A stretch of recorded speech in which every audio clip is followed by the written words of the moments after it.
Sukad gihilabtan nako ang akong girlfriend. Di na siya muundang og ana-ana. Paminaw nako na maniyak og nauwagan na siya. Maayong adlaw kanimo DJ Sam ug sa imuhang mga followers ug viewers. Palihog na lang kog tago sa akong identity. Kini akong storya DJ Sam, nagsugod ni adtong college student pa ko. Third year pa ko DJ Sam. That time na ako'y nakaila nga itago na lang nato sa pangalang Luna. Si Luna DJ Sam, second year college pod siya.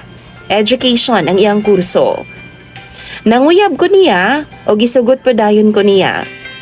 Usa ka gabi ni ana nagpractice mi og para sa intrams namo. Mga around 10 PM na minahuman. Nihapit ko sa ilang balay. Wa ang iyang auntie ni adto nga time. Wow!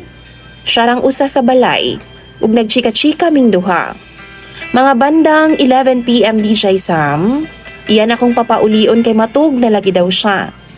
Pero nihangyo ko sa iyaha DJ Sam nga gabi naman kaayo, pwede ba nga dito na lang ko sa ilaha matug. Nisugot pud siya. Tuod man, dito gyud ko natug sa ilaha. Pero wa ako kaagwanta DJ Sam kay hubag kaayo si Luna.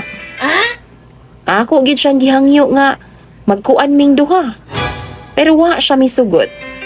Kay di pa daw siya ready DJ Sam. Misugot siya DJ Sam pero katunga sa lawas lang. Kanang half body ba? Kay di pagi daw siya ready nga ihatag daw ang tanan sa akoa. First time pa pud niya DJ Sam sa half body. Mo nang nakaingon ko nga ako gid ang naguna og supsup og taman sa iyaha. Ako ang nakauna og kurambos sa iyaha. Moreklamo pa gani siya usahay DJ Sam kay sakit lagi daw. Hinahinayon lang daw nako siyag paak. Di lang to kausa na hitabo DJ Sam kundi nasundan pa to matag higayon nga wa ang iyang iyaan dito ko magtulugan ug magdugid ming duha. Di pa daw siya magpatira sa ako DJ Sam. Touching lang.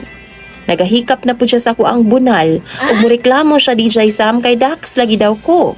Si Luna DJ Sam, 4'11 lang in town ang height. Gamayon gyud in town siya tapos niwang pa jud. Maong mahadlok siya DJ Sam nga akong mabirahan kay basig di daw maigo. Seriously? Touching lang gyud mi kutob sa ako nang gikaingon. Muhangyo ko, bisag unsaon akong tirada di gyud siya musugot. Kay di daw maigo. Matag adlaw DJ Sam. Bago ug after mo eskwela si Luna, muhapit gyud na siya sa kuang boarding house kay para lang gyud nga magpadudo.